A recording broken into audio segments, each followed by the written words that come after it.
Okay, and we'll let these other couple of folks get started, or get seated, and then we can get started.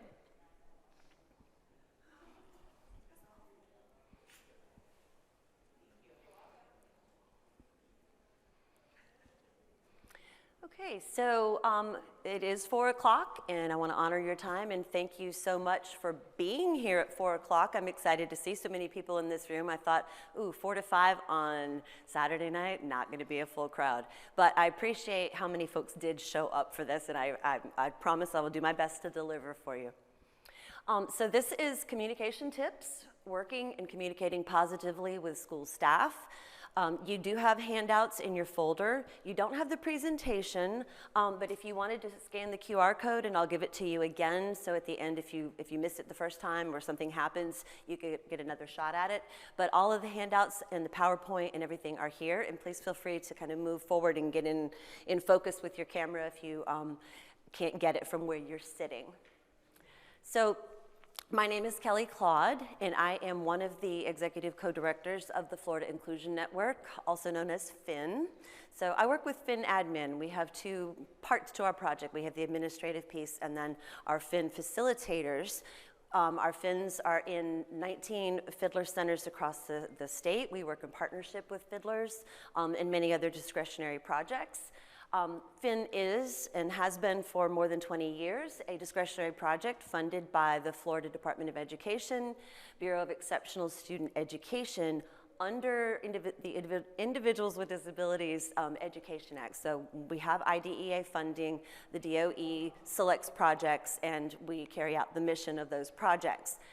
So with that said, our mission for Florida Inclusion Network is to collaborate with districts and schools in order to provide services and supports ensuring that all students with disabilities have the same educational, social, and future opportunities as their peers. So what does that mean?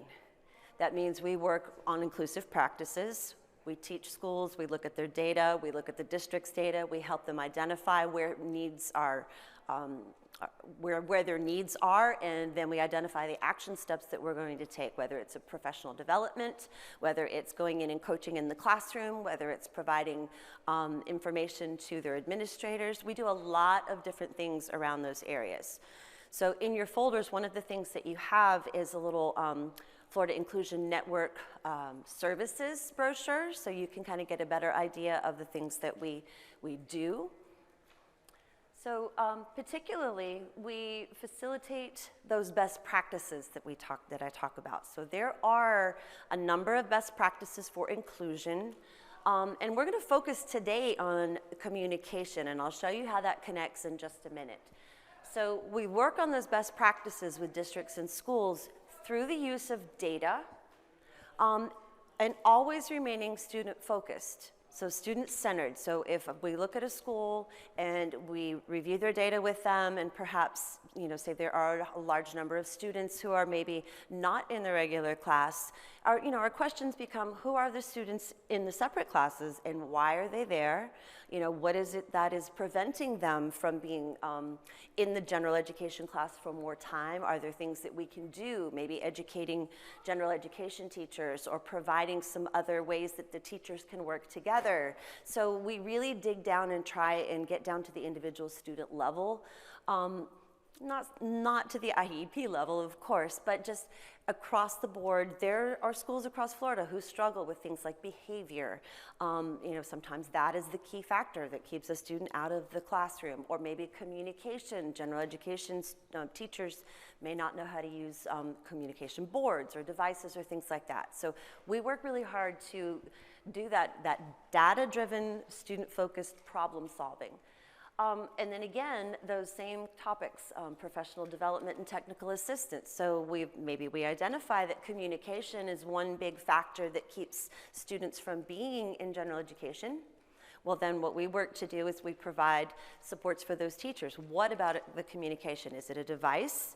Is it something, maybe the student has a different way of communicating besides a device? Maybe communication ends in frustration and thus some behavioral issues. So we work with our other projects to provide what is needed at that particular school to help eliminate that barrier. We do coaching as well, and we provide resources to districts. In many of our larger districts, of course, if we have one FIN facilitator and we support a number of districts, it's impossible for one individual person to get to each and every school because there's more than 4,000 schools in Florida. So we work with districts to then train their staff. So we call that building capacity in those inclusive practices. So we coach, we provide professional development, we go walk with them until they are comfortable and they know the knowledge and they have the knowledge and can support their school or their district in that way. And then the last thing that we work on is collaboration, because nobody does this alone.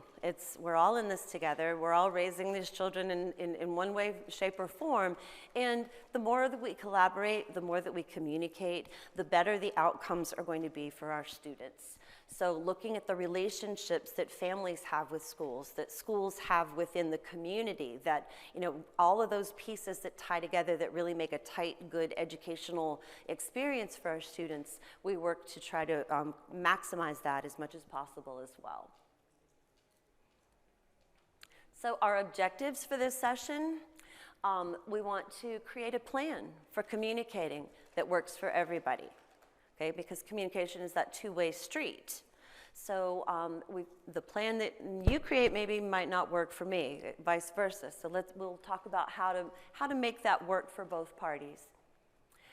We're going to identify ways to communicate clearly when meeting with school staff, and find ways to partner with the school so that it is a true partnership. It's a supportive relationship.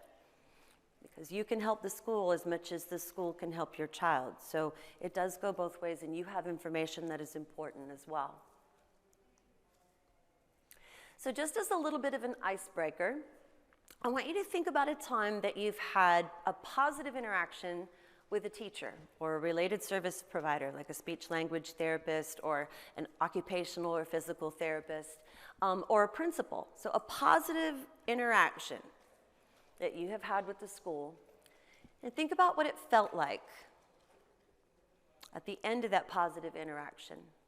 Think about the subject and what was it that made it positive. So as you're thinking, we're going to chart and see if we can kind of come up with some themes. So I want some people to be brave enough to volunteer. When you've had some thoughts, if you have a specific instance in mind, I'd be happy to hear I'm excited to hear what that sounds like.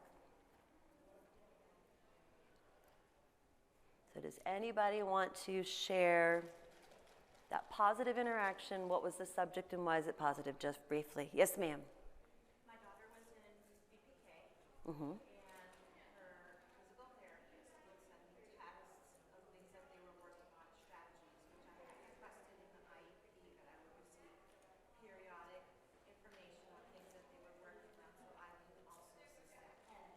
Okay. I never got that from OT or speech, and I did get it from the OT.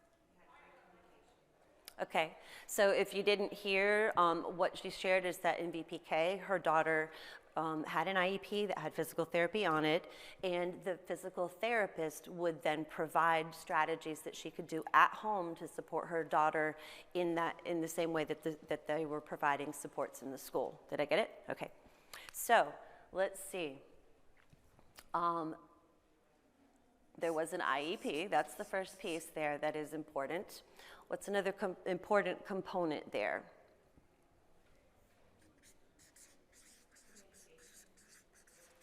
And it was responsive communication. And I'll just put calm. Okay, so you had a need. She understood and they all talked about the need, and then she responded with that outcome. Does anyone else want to share a positive experience?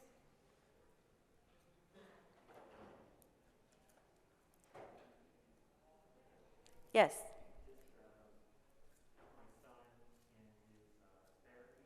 Yes.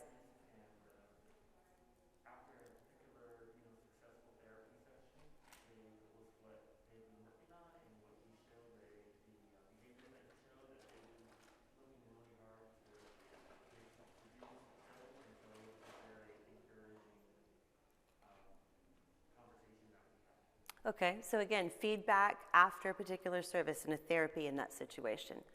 Okay, so responsive communication, one piece here was feedback.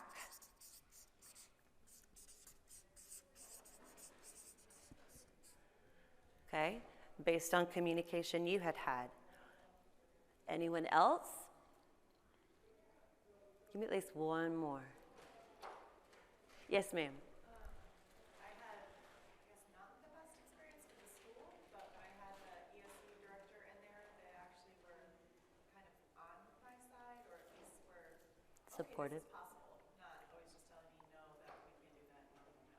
So Okay, so what did you feel in that instance after you'd had, obviously there's some conflict a little bit. So when that person came in, the ESC director came in and you felt positive about it, what did you feel was going on that was different? relief, just that somebody understood what I was saying and actually was willing to go through with it, and not just tell me all the things that can't be done. Okay, so maybe was the first component listening?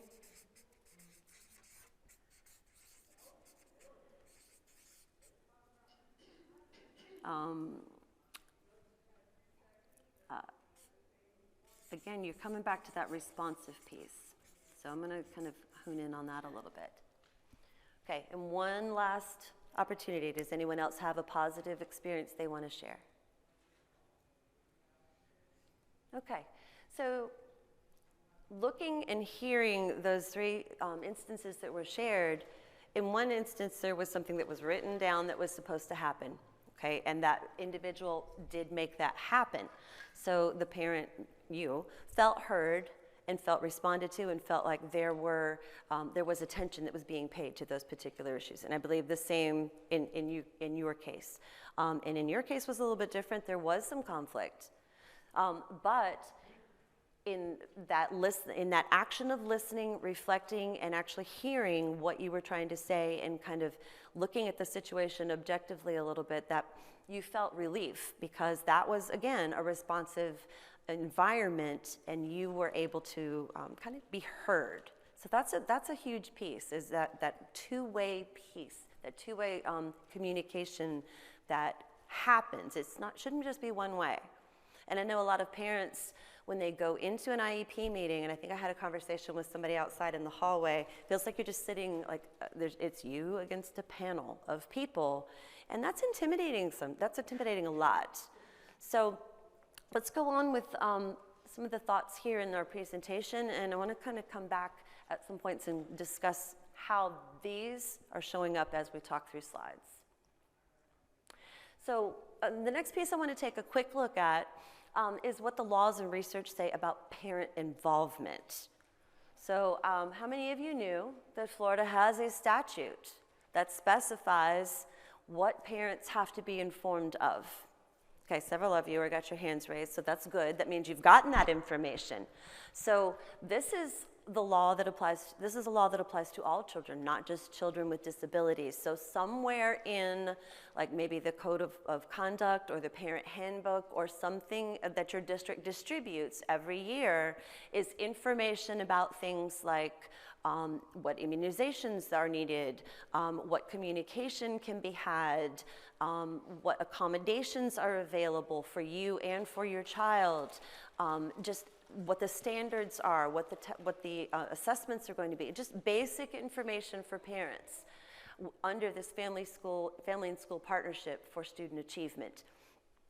On the Florida Department of Education website, there is a checklist, and I gave you a copy of that in your handout, just to kind of hit some of those highlights of the legislation and what's required to be shared with parents. So it's something that you can have and use, and kind of if you don't know what the answers to some of those items are in your district or how your district has chosen to, for example, share information with parents, it might be worth a couple of questions, going back and saying, how does my district address the need for accommodations? Or how does my district choose to use the report card? I mean, what factors are there?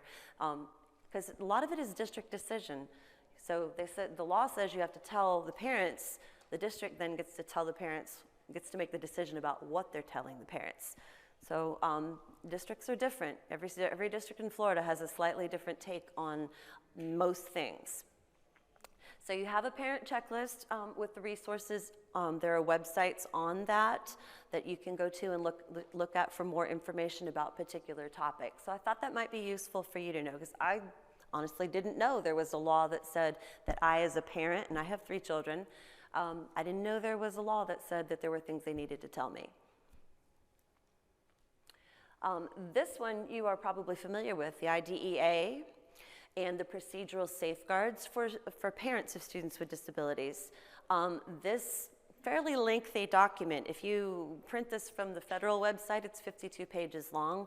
I think most districts have found ways to kind of shrink it down and kind of give you just the bare bones. The Department of Education has it on their website as well. The BEES, the Bureau for Exceptional Student Education, has it in 10 languages.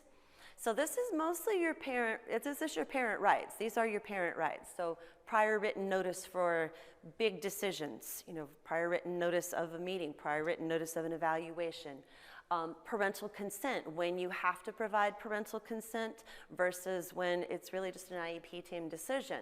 So there are specific points where there's no parental consent, nothing can happen. So that lays it out there. Your rights for an independent educational evaluation, if you disagree with the district's evaluation, revocation of consent, if you decide this is not for you anymore, you don't want your child in a program, you have the right to say no, I'm taking back my consent. Confidentiality, rules about where the records get shared, rules about mediation. So if there is a conflict, mediation, state complaints, due process procedures, those are all explained there. And there's a large section about discipline and what can and cannot happen for students with disabilities with behavioral difficulties who can be expelled possibly or suspended. It goes through a whole list of that. And then what your rights are in private school if the district or you choose to place your child in a private school. So if you have not read or aren't familiar with your procedural safeguards, you have a lot of rights there. So take advantage of that. Make sure you understand them because it's important. And then IDEA also states very clearly that the parent is a participating and contributing member of that IEP team. So an annual review at least, and if there are times during the year where you as the parent feel there's a need to go back and re-look at that IEP, you have the right to call that meeting. And many parents don't know that. And yeah, if you feel like you've requested it and nothing happens, request it again and do it in writing. So you have a right to call that meeting just as much as the school has the right to call the meeting. Now the meeting is supposed to be scheduled, mutually, so in a mutually agreeable place and time and all of that. So there are rights with that IEP team, and the participation in the IEP team isn't just sit and listen to what the school has to say. There's a fair amount of both. You listen, they also listen. So it's a meeting and an agreement when you sign that IEP. The notice of the meeting does give you, of course, the right to say, no, I think I'm fine, I understand what's going on, I trust you to go ahead. You have that option, but you always have a right to attend the IEP or to request a time and date when it's more convenient for you. I'm thinking that the virtual world, what I've heard from some of our folks across the state who hold IEP meetings is it's been a lot easier for parents to attend those IEP meetings when it has been a virtual situation, because many times they can log in from work, or they can just, it's not such a big deal to leave during the day to go to an IEP meeting. So there are specific processes that an IEP team has to follow. And this really isn't our purpose here today, but there's a place to start, and then there's a sequence. And if you want more information about that, IDEA provides a parent IEP guide, and it talks you through the process of talking about your child's strengths, talking about their needs, present levels of performance and things like that, and how you develop goals, accommodations, services, and so forth. Florida's law defines inclusion. It's the only state in the nation that has a definition of inclusion. And I've been really, really impressed, and kind of, it validates the thoughts of this law when I've read some of the research, because I do a lot of the content development for our network. And many of the things that I read, they state the same things that our state statute has in law. So it's very well written, and there are a lot of components to it. So it is very long. If you want to read the whole entire thing, of course, you can go to the statutes and find that and read the whole thing. But I bulleted the pieces that really kind of stand out, and then I highlighted some of the terminology in there. So the Florida state statute says that inclusion is when a student receives education in general education settings. I think we all know what general education is, correct? And then with natural proportions and age-appropriate heterogeneous groups. That's a lot of words, and thinking through we get a lot of questions about what is natural proportions? What does that mean? So brief explanation is if your district has perhaps 15% of students identified as having a disability, you really want to maintain that no more than about 15%. So it should be reflective of schools within the district, and it should be reflective of students with disabilities in the classroom.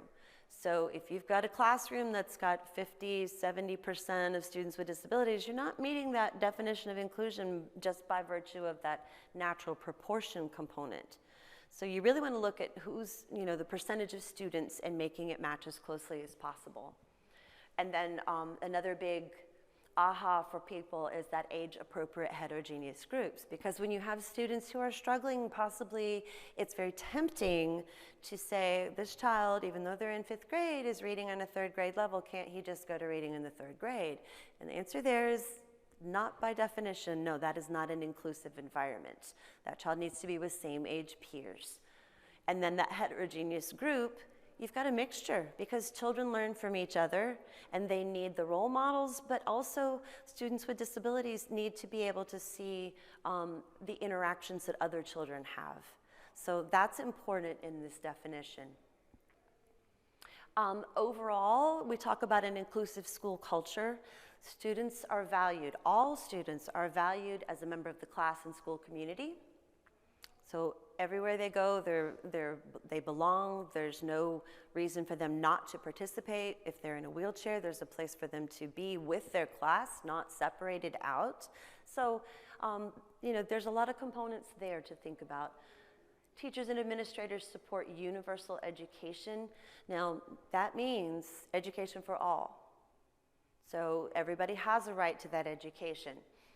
And the second part to that is that they have knowledge and support available to them. And that's where projects like ours come in, because not everybody, has had students with disabilities. They may have had students, if they're a gen ed teacher, they may have had a student who has maybe a learning disability. That's a lot different from having a student who maybe has autism and is in their general education classroom. So there's always an opportunity, and there are always ways that teachers need to be supported, and they need to have those tools available so that that child can be successfully included, which leads to the last part, so that folks have access to technical assistance and the best practices. So what are those best practices? Do they know what they are? Do they know how to use them?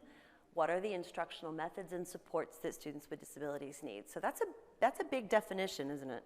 There's a lot to that. And I think that it's well received, and there's a lot of pieces that our project and many of the other discretionary projects, we have some fiddlers folks in the room who also help to provide some of that technical assistance and knowledge and supports for both gen ed and ESE teachers. Parents as well, because Fiddlers has a parent services component. Florida Inclusion Network does parent training. So there's a lot of people providing a lot of information. Sometimes it's being able to just tap into it and find out where those sessions are or how to get information. Okay, this one, if you read it, does not say anything about parents or families, but what it does, I'll show you on the next slide, it does lay out a self-assessment for schools about their best practices for including students. So every 3 years, each school and each school district does a self-assessment. It's a needs assessment. There are 30 indicators for the district self-assessment. There are 34 indicators for the schools. Those are in your handout handouts in your folder if you want to read them. But what we do then is we work schools through the process of talking about their inclusive practices. Where are they with those? Are they doing a great job? Can they validate those? Can they come up with evidence that, yes, we're doing a nice job here, and this is why I think so? And then there's always areas, of course, for growth. So the outcome of this is looking at those areas of growth. Where does a school want to focus?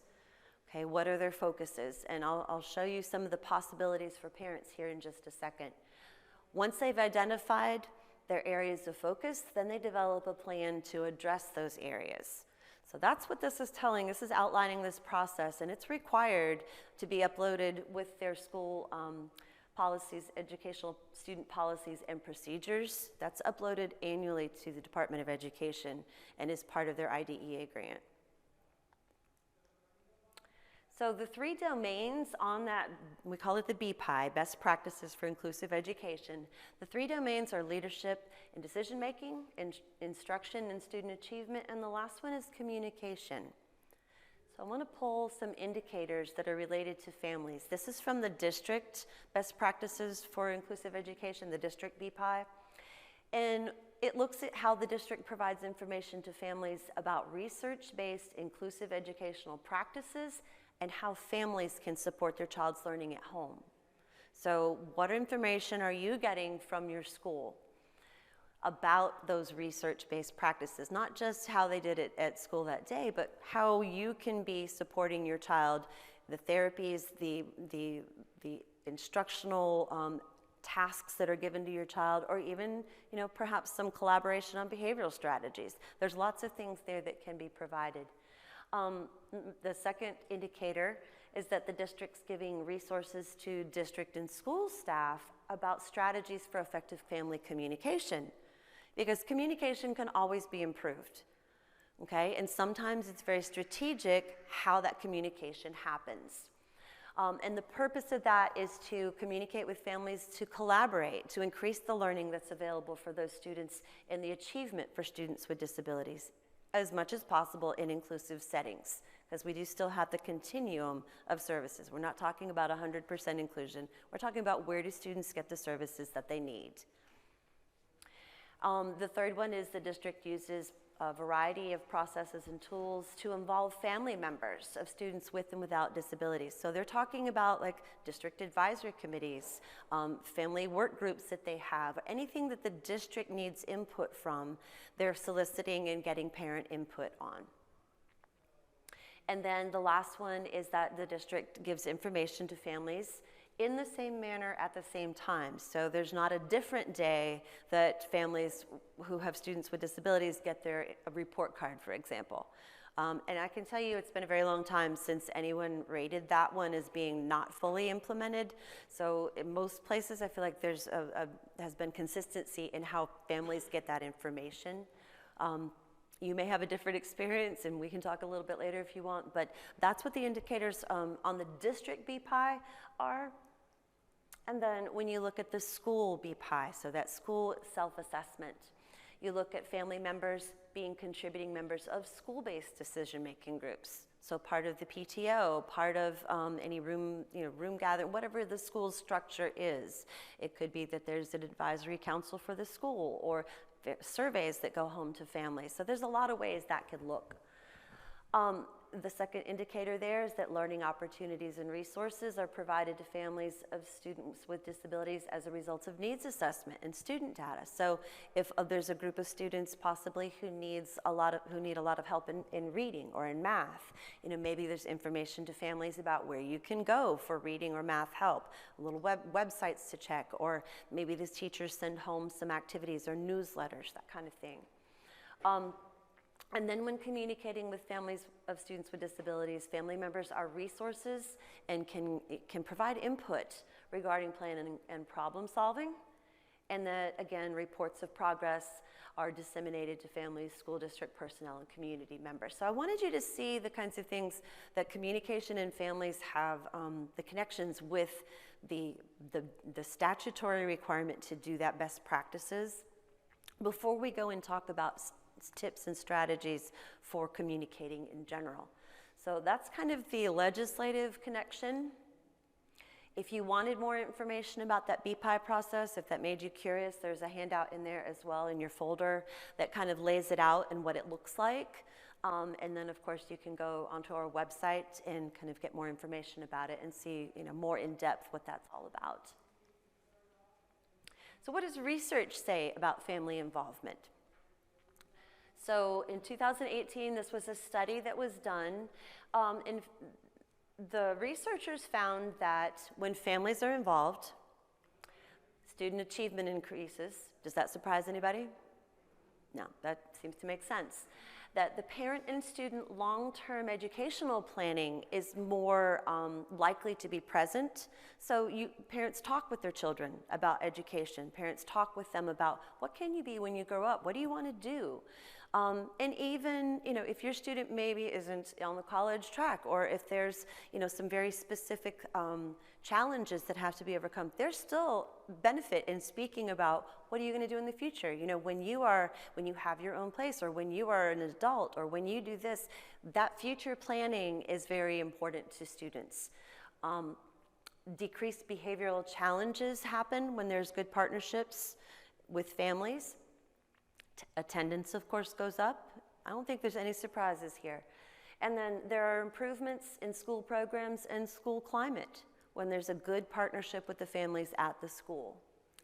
So what happens here is that the message is sent to the students that, hey, mom and dad, or grandma and grandpa, whatever the family situation is, the family's on the same side as the school. We're talking, we're working together.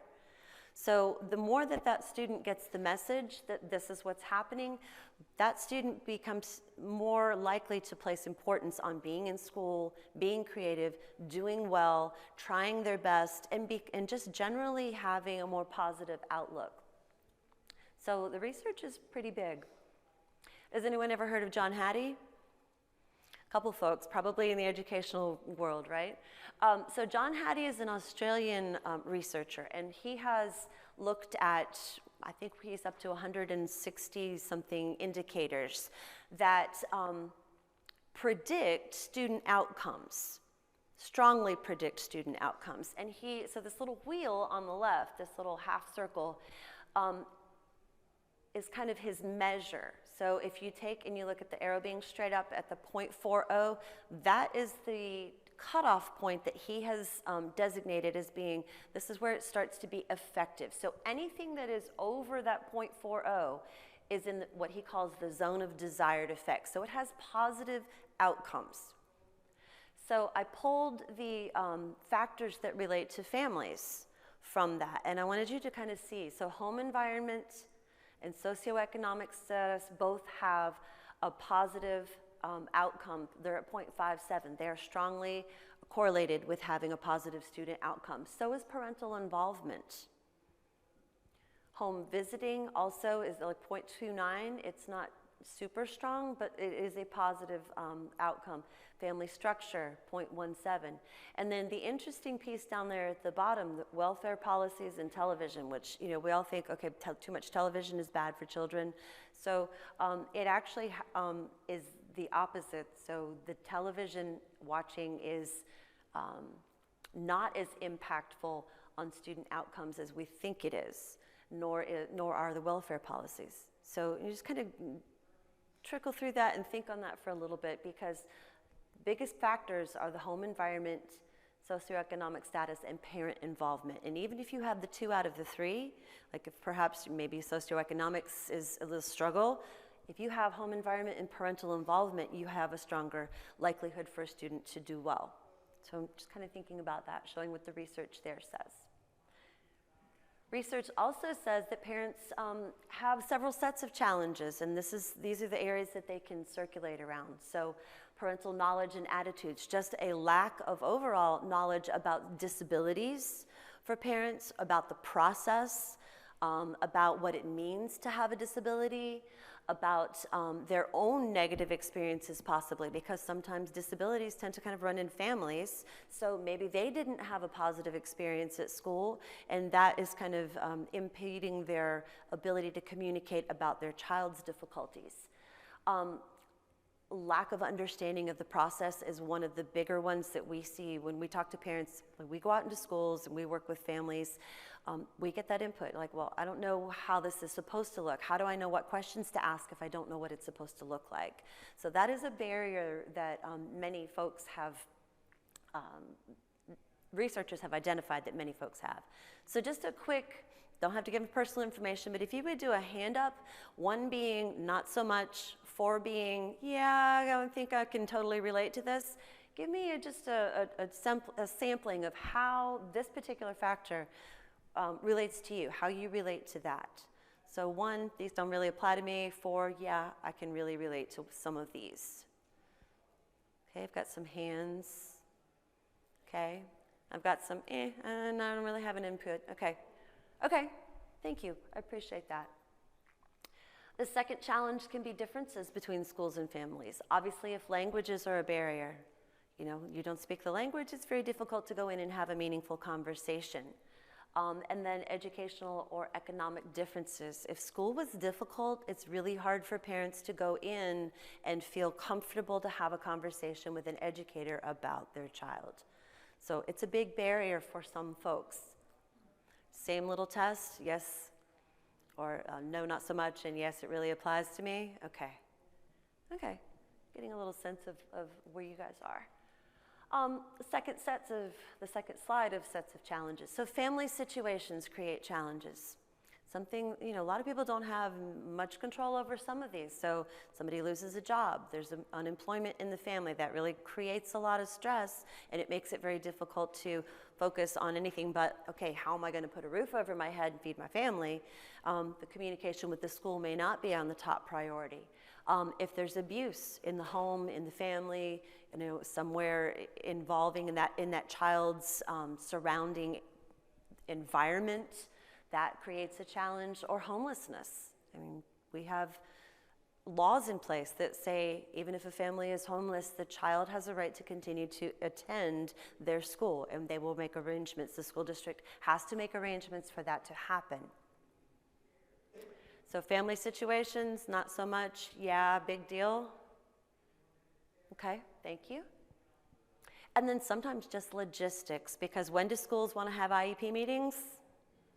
Yeah, when teachers are working, when other families are working. So it's not always an easy scenario to work around sometimes the work schedules. Some people have leave time. That's usually a fairly easy one to kind of arrange, but other people, like, I can't leave my job. I'm not going to get paid if I leave my job. I get paid hourly. I can't do that. So that can be a challenge and a barrier for parents. And then sometimes it's transportation. Grandma's taking care of the child. She has custody. She doesn't drive. She relies on public transportation. It may be a barrier, or there's one car in the family and dad needs it to get to work, or mom needs it to get to work, and the other parent is not able to attend. So those are some of the research-based. I mean, they interviewed hundreds and hundreds of parents and identified these factors that are challenges. So let's talk about planning a little bit, because communication doesn't just happen most of the time, right? Especially if you have an issue or you have something that you want to share with the school. So here's some things to kind of think about. We're going to talk in the next few slides, things to think about when you are doing sort of a communication plan. And your needs are all going to be different. Like, I didn't have much of a need, to communicate with my children's school.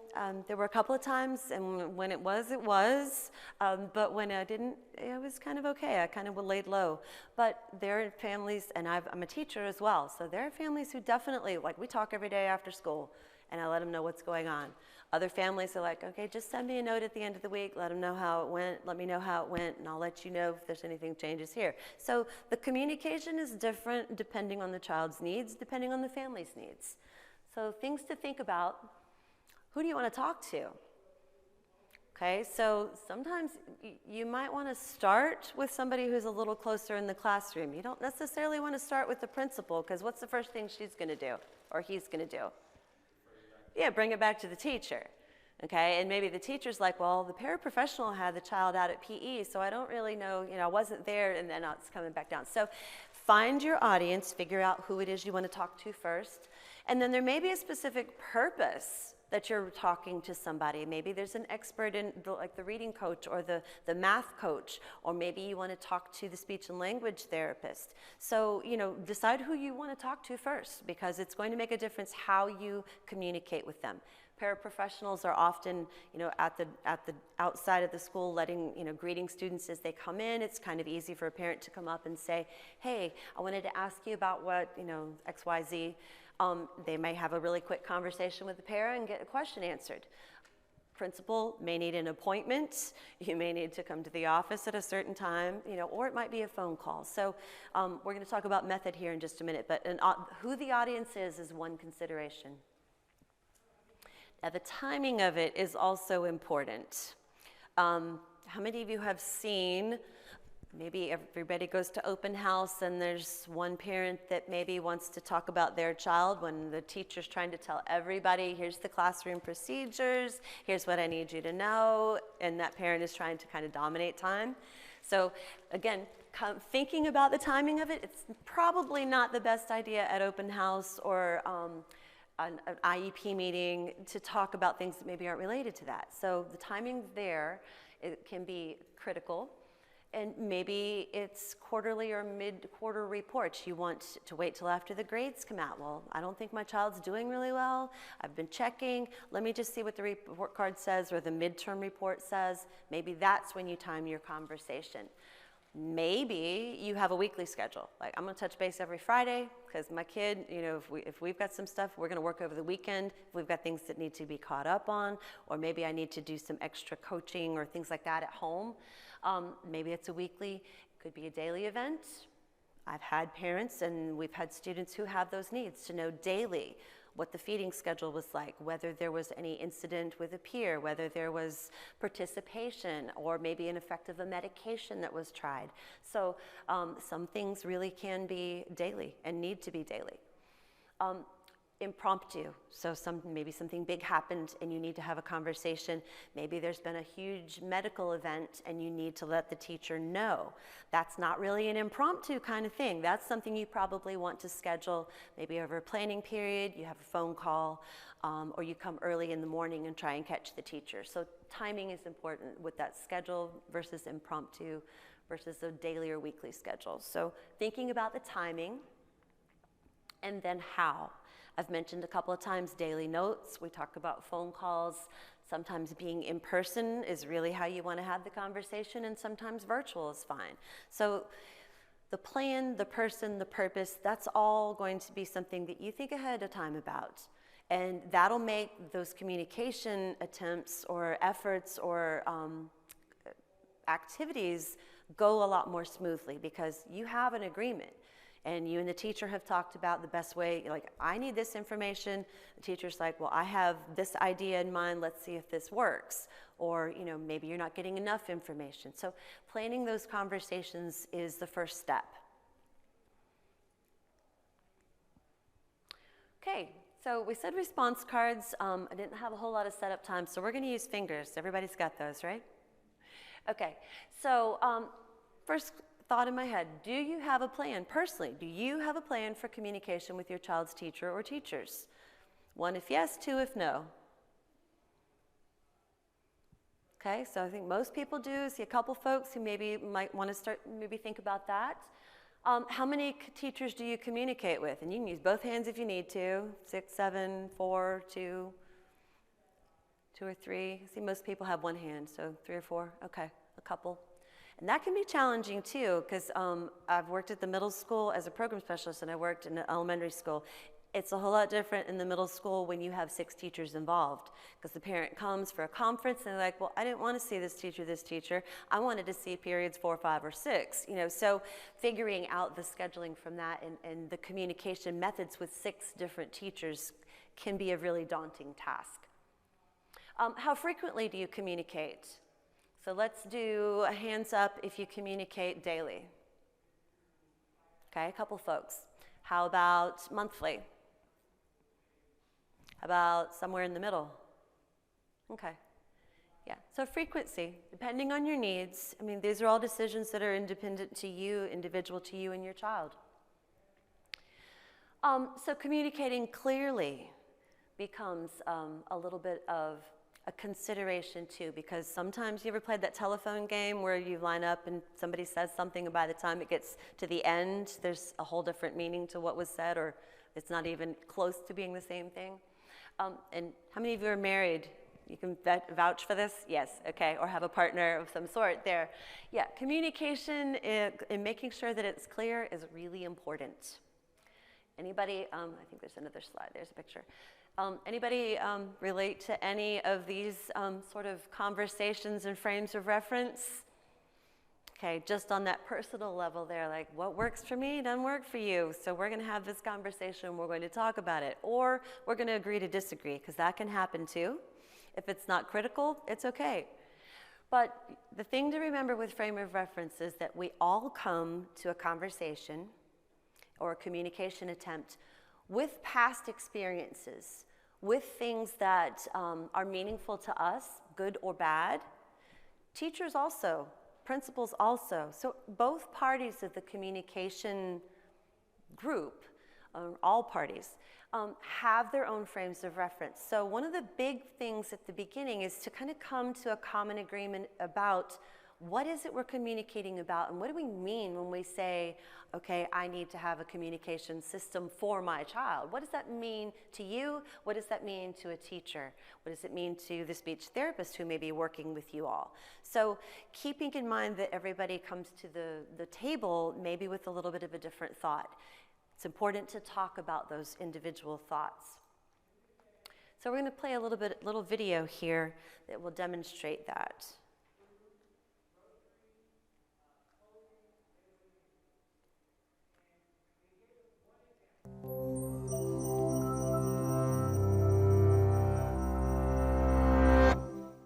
Have you ever talked with a friend about a problem, only to realize that he just doesn't seem to grasp why the issue is so important to you? Have you ever presented an idea to a group, and it's met with utter confusion? Or maybe you've been in an argument when the other person suddenly accuses you of not listening to what they're saying at all. What's going on here? The answer is miscommunication, and in some form or another, we've all experienced it. It can lead to confusion, animosity, misunderstanding, or even crashing a multi-million-dollar probe into the surface of Mars. The fact is, even when face-to-face with another person, in the very same room and speaking the same language, human communication is incredibly complex. But the good news is that a basic understanding of what happens when we communicate can help us prevent miscommunication. For decades, researchers have asked what happens when we communicate. One interpretation, called the transmission model, views communication as a message that moves directly from one person to another, similar to someone tossing a ball and walking away. But in reality, this simplistic model doesn't account for communication's complexity. Enter the transactional model, which acknowledges the many added challenges of communicating. With this model, it's more accurate to think of communication between people as a game of catch. As we communicate our message, we receive feedback from the other party. Through the transaction, we create meaning together. But from this exchange, further complications arise. It's not like the Star Trek universe, where some characters can Vulcan mind meld, fully sharing thoughts and feelings. As humans, we can't help but send and receive messages through our own subjective lenses. When communicating, one person expresses her interpretation of a message, and the person she's communicating with hears his own interpretation of that message. Our perceptual filters continually shift meanings and interpretations. Remember that game of catch? Imagine it with a lump of clay. As each person touches it, they shape it to fit their own unique perceptions based on any number of variables, like knowledge or past experience, age, race, gender, ethnicity, religion, or family background. Simultaneously, every person interprets the message they receive based on their relationship with the other person and their unique understanding of the semantics and connotations of the exact words being used. They could also be distracted by other stimuli, such as traffic or a growling stomach. Even emotion might cloud their understanding. And by adding more people into a conversation, each with their own subjectivities, the complexity of communication grows exponentially. So as the lump of clay goes back and forth from one person to another, reworked, reshaped, and always changing, it's no wonder our messages sometimes turn into a mush of miscommunication. But luckily, there are some simple practices that can help us all navigate our daily interactions for better communication. 1. Recognize that passive hearing and active listening are not the same. Engage actively with the verbal and nonverbal feedback of others and adjust your message to facilitate greater understanding. 2. Listen with your eyes and ears, as well as with your gut. Remember that communication is more than just words. 3. Take time to understand as you try to be understood. In the rush to express ourselves, it's easy to forget that communication is a two-way street. Be open to what the other person might say. And finally, 4. Be aware of your personal perceptual filters. Elements of your experience, including your culture, community, and family, influence how you see the world. Say, "This is how I see the problem, but how do you see it?" Don't assume that your perception is the objective truth. That'll help you work towards sharing a dialogue with others to reach a common understanding together.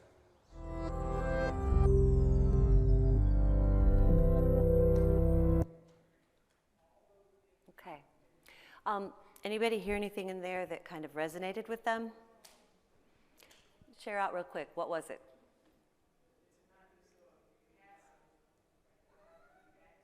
Active listening. I like that. It was reflected here, wasn't it?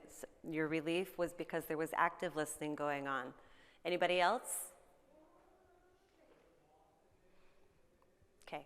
I think there were things that we talked about earlier that had the perceptions, the frame of reference, that one heard they were talking about the orange circle, and the other one was talking about the purple triangle. So I think there's a lot of good messages in that little video that kind of remind us that we need to kind of step back sometimes and make sure that the communication we think is happening is really happening. And the more people you get involved, I like the car crash one, because the more people involved, the more there's an opportunity for miscommunication. So just things to think about from that video. There's always communication challenges, but there are always strategies as well to address those communication challenges. One of those is that active listening and then reframing back. I think what I heard you say is, maybe my child is struggling, or maybe this is what needs to happen, or you're suggesting this. Just making sure there's clear understanding. School also, though, has the responsibility of doing that as listening to you as a parent. So, sometimes it's okay to say, I really don't feel like you're hearing, so can I hear you? Tell me what you think I just expressed. What are we talking about here? So that can be a challenge. That can be intimidating for some folks. So some tips, focusing on your child's strengths. What can your child do? Because many times that IEP meeting or teacher conferences are all about what children can't do. So you as a parent, can kind of reframe that. Okay, he might be having a hard time getting along with other students, but he really is a very creative person. So maybe if they work together in something that's creative, it might be a better peer relationship. Exchanging those ideas openly with the group. If you have an idea, you should feel free and feel able to share your idea with the school. Vice versa, because they may have some suggestions that would help you at home as well.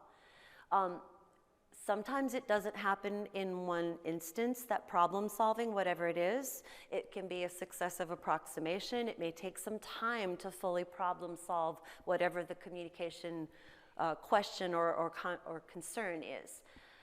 Also, coming into a meeting, if it's a meeting or if there's things that you need to discuss with the teacher, have some notes.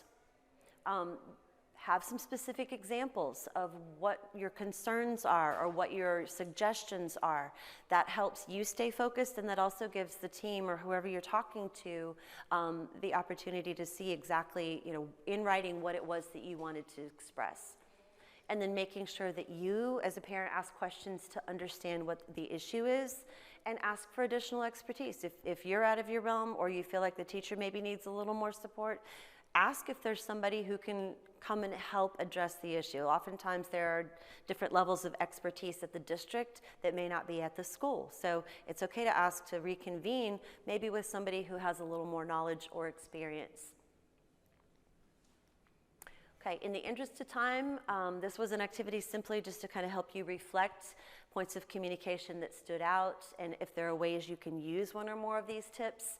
It's still something to think about, but we're not going to take a lot of time right now because there are a few more slides that I wanted to talk about before we're finished.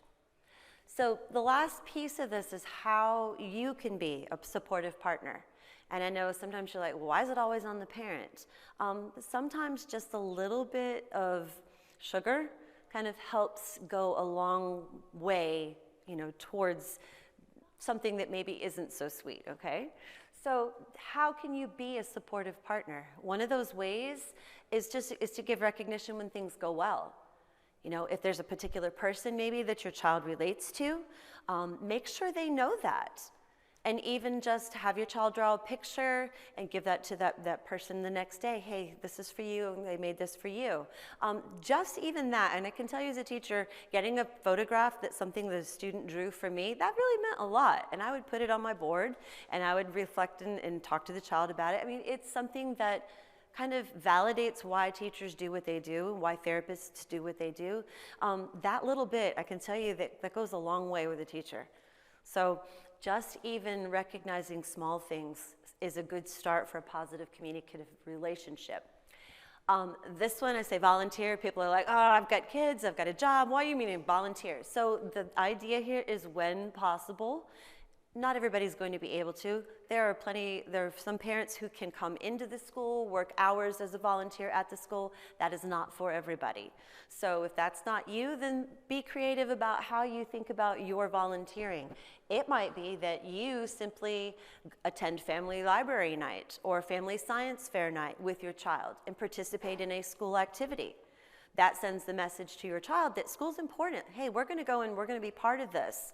And oftentimes, if those are after hours and around dinner time, oftentimes the school will offer pizza or something like that for parents who come. So, if you can kind of coordinate that, that goes a long way as well.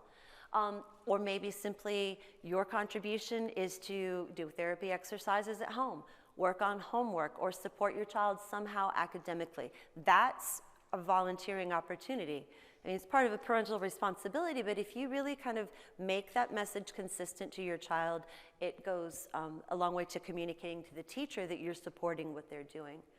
Parent conferences, having home tasks. Sometimes, teachers will have things that they need stapled, or they need certain little certificates. If you have a skill in handwriting, doing calligraphy, something like that, and you're willing to fill out certificates for students, that's one quick task, and my handwriting's not all that great. So I always love those parents that would say, oh, I don't mind doing that. Sure, I can take it and do it. Like, yes, thank you. Donations, any kind of donations. You have extra, you find that you have an extra box of cereal, or you have some extra mac and cheese, or even if you have outgrown clothes for students, maybe in schools where there's a kind of a low socioeconomic factor, maybe that's something that the school would be happy to have. So just think about volunteering as being more than just go to school and do something on campus. There's a lot of ways that you can support schools. And just remember that homeschool relationships, and a lot of times, particularly this is true for students with disabilities, they might have that same teacher over multiple years. And so two things happen there. One is you become really, really close to that service provider or to that teacher. If there are changes over time, that person's going to be quick to tell you. And so that relationship kind of adjusts and moves as your child grows from kindergarten to 6th grade, goes from 6th grade to high school. I mean, all of those relationships change over time. But it is an ongoing relationship with the school district, with your school, with your child's school, and the teachers in that school. And then keep in mind too that I can't emphasize this enough, that perspectives matter. So something that is a really big deal to your child maybe didn't make it onto the radar of that teacher because she didn't know it was a really big deal. So kind of taking a step back and asking some of the questions, because again, your perception, your child's perception, it's probably somewhere in the middle. I always used to tell parents when we had our first open house, I believe half of what I hear from your child about home, if you believe about half of what you hear about me when your child goes home. Because the truth is usually somewhere in the middle. And coming to a common understanding sometimes takes a little discussion. So hopefully something I said here today kind of resonated or gave you some ideas of how to communicate with the school. And I just encourage you to kind of choose a way to follow up and make a plan. So a lot of people like to draw. You can do a mind map. You can just kind of randomly say, okay, communication, what am I going to do? And it leads to another thought, which leads to another thought. So that's something that some people might do well with. Actually, some people, I'm kind of one of those A, B, C, D people, so I would say, what's step A, what's step B, what's step C? These are the things I'm going to do. Make a communication plan. Other people write it out through journaling. Here's how I feel about that. I wonder about this. And it's a personal journal, but yet they come to a decision after they do the journaling. Other people do well with networking. Hey, did you go to that conference? Hey, let's talk about that. Or, hey, I heard this. What are your thoughts?